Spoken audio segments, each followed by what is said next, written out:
नमस्कार दोस्तों। आज की यह जानकारी खास तौर पर उन लोगों के लिए है जो उम्र के उस पड़ाव पर पहुंच चुके हैं जहां सहारे की सबसे ज्यादा जरूरत होती है। अगर आप खुद 60 साल से ऊपर के सीनियर सिटीजन हैं, या आपके घर में कोई विधवा महिला है, या फिर कोई दिव्यांग साथी है, तो यह वीडियो आपके लिए बेहद अहम साबित होने वाला है। वजह यह है कि सरकार की पेंशन योजनाओं को ले एक बड़ा बदलाव सामने आया है, जिससे लाखों जरूरतमंद लोगों को सीधा फायदा मिल सकता है। दोस्तों, हमारे देश में ऐसे करोड़ों लोग हैं जो उम्र, बीमारी या शारीरिक असमर्थता की वजह से नियमित कमाई नहीं कर पाते। बुढ़ापे में दवाइयों का खर्च, रोजमर्रा की जरूरतें और बढ़ती महंगाई इनकी परेशानियां और बढ़ा देती है। इसी स्थिति को देखते हुए सरकार ने वृद्धा पेंशन, विधवा पेंशन और दिव्यांग पेंशन जैसी योजनाएं शुरू की ताकि ऐसे नागरिकों को हर महीने एक निश्चित आर्थिक मदद मिलती रहे और उन्हें किसी और पूरी तरह निर्भर ना रहना पड़े। अब तक आपने देखा होगा, एन पेंशन योजनाओं की राशि हर राज्य में अलग की जाती रही है। कहीं सिर्फ 4,000 महीना दिया जाता है, कहीं 1,000 तो की 2,000 या 2,500 तक की पेंशन मिलती है। यानी कोई एक समान व्यवस्था नहीं थी, लोगों को अपने राज्य की नीति पर ही निर्भर रहना पड़ता था। कई बार तो इतनी कम राशि में दवाइयों का खर्च निकालना भी मुश्किल हो जाता था। लेकिन अब जो खबर सामने आई है वह वाकई राहत देने वाली है। ताजा जानकारी के मुताबिक पेंशन की राशि को बढ़ाकर 32 से 100 प्रति माह करने की दिशा में कदम बढ़ाए गए हैं। यानी बुजुर्ग हो, विधवा महिलाएं हो या दिव्यांग साथी, सभी को हर महीने 3250 मिलने की संभावना बन रही है। यह बदलाव उन लोगों के लिए बड़ी राहत हो सकता है जो अब तक बहुत कम पेंशन में गुजारा कर रहे थे। अब जाहिर है, आपके मन में भी कई सवाल उठ रहे होंगे। यह बढ़ी हुई पेंशन किस राज्य में लागू होगी, किन लोगों को इसका लाभ मिलेगा, और सबसे बड़ा सवाल, ये नई राशि कब से मिलना शुरू होगी। इन सभी सवालों के जवाब हम इस वीडियो में विस्तार से समझने वाले हैं। इसलिए आपसे अनुरोध है कि वीडियो को पूरा जरूर देखें। अगर जानकारी आपको उपयोगी लगे तो लाइक करें, और अगर आपके मन में कोई सवाल रह जाए तो कमेंट बॉक्स में जरूर लिखें। साथ ही यह भी बताएं कि आपके राज्य में फिलहाल कितनी पेंशन दी जा रही है। अब थोड़ा यह समझना जरूरी है कि पेंशन योजनाओं की व्यवस्था कैसे काम करती है। जब केंद्र सरकार को योजना शुरू करती है, जैसे प्रधानमंत्री आवास योजना, आयुष्मान भारत योजना, अटल पेंशन योजना या सुकन्या समृद्धि योजना, तो वह पूरे देश में एक जैसी शर्तों के साथ लागू होती है। लेकिन जब बात राज्य सरकारों की पेंशन योजनाओं की आती है, तो यहां हर राज्य अपनी आर्थिक स्थिति और नीति के हिसाब से राशि तय करता है। उदाहरण के तौर पर अगर दिल्ली की बात करें, तो वहां फिलहाल बुजुर्गों, विधवाओं और दिव्यांगों को करीब 25 से 100 प्रति माह पेंशन दी जा रही है। वहीं हरियाणा ने इस मामले में एक कदम आगे बढ़ाते हुए पहले 3,000 पेंशन शुरू की और अब हाल ही में इसे बढ़ाकर 32 100 प्रति माह करने की घोषणा भी कर दी। यानी हरियाणा में अब इन वर्गों को हर महीने मिलेंगे, जो वाकई एक सराहनीय फैसला माना जा रहा है। लेकिन अगर देश के बाकी राज्यों की तरफ नजर डालें, तो तस्वीर उतनी अच्छी नहीं दिखती। बिहार में पेंशन को चुनावी माहौल में 400 से बढ़ाकर 1100 जरूर किया गया है। लेकिन आज की महंगाई को देखते हुए यह राशि अभी भी काफी कम मानी जा रही है। उत्तर प्रदेश में भी बुजुर्गों को लगभग 1,000 ही मिलते हैं। झारखंड में भी ही स्थिति है, राशि थोड़ी बेहतर जरूर है, जबकि पश्चिम बंगाल में 750 से 1,000 के बीच पेंशन दी जाती है।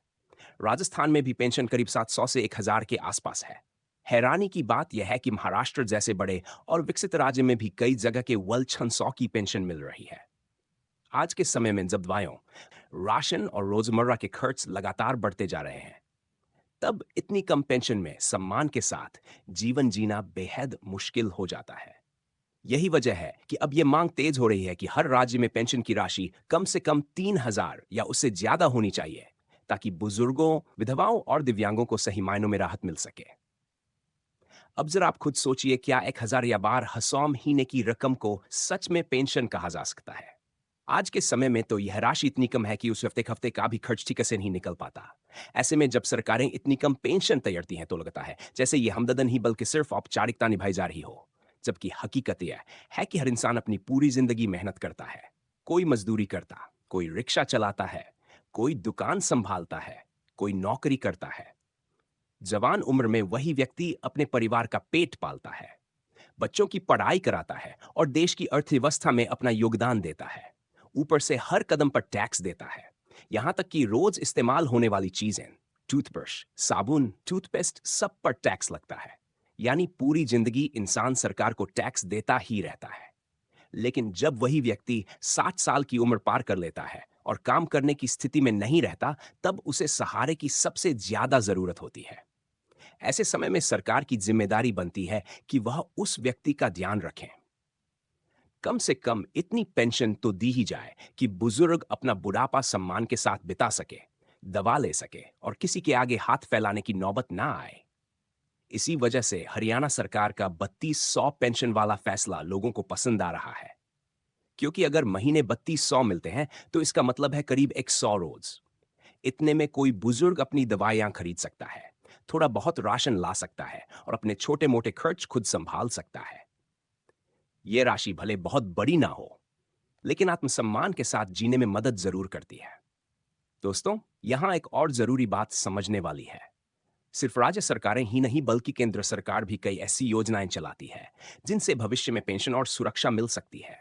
जैसे अटल पेंशन योजना, जिसमें थोड़ा थोड़ा योगदान करके 60 साल की उम्र के बाद 1,000 से लेकर 5,000 तक की पेंशन पाई जा सकती है। इसी तरह श्रमयोगी मानधन योजना खासतौर पर मजदूर वर्ग के लिए है, जिसमें पंजीकरण करवाकर भविष्य की पेंशन सुनिश्चित की जा सकती है। नौकरी पेशा लोगों के लिए नेशनल पेंशन स्कीम एक अच्छा विकल्प है। किसानों के लिए किसान सम्मान निधि योजना है, जिसमें हर साल 6,000 की मदद मिलती है। आयुष्मान भारत कार्ड के जरिए 5 लाख का मुफ्त इलाज मिलता है और सुकन्या समृद्धि योजना बच्चियों के भविष्य को सुरक्षित करने का एक मजबूत माध्यम है। समस्या यह नहीं है कि योजनाएं नहीं है, असली दिक्कत यह है कि इन योजनाओं की जानकारी सही तरीके से नहीं होती, से गांव गांव और जरूरतमंद लोगों को तक नहीं पहुंचती। आज भी बड़ी संख्या में लोग ऐसे हैं जिन्हें इन योजनाओं के नाम तक पता नहीं है। नेता चुनाव के समय तो हर घर पहुंच जाते हैं, लेकिन किसी योजना की जानकारी देने कोई नहीं आता। इसी वजह से मजदूर, रिक्शा चालक, छोटे दुकानदार और गरीब तबके के लोग इन योजनाओं का लाभ नहीं उठा पाते। दोस्तों, अगर आप भी चाहते हैं कि हरियाणा वाला मॉडल पूरे देश में सामान्य रूप से लागू किया जाए, तो कमेंट्स में हमें जरूर बताएं। हम पूरा प्रयास करेंगे कि आपकी आवाज सरकार तक पहुंचा सके। इसके लिए आपका एक लाइक और सब्सक्राइब और एक कमेंट ही हमारे लिए पर्याप्त है।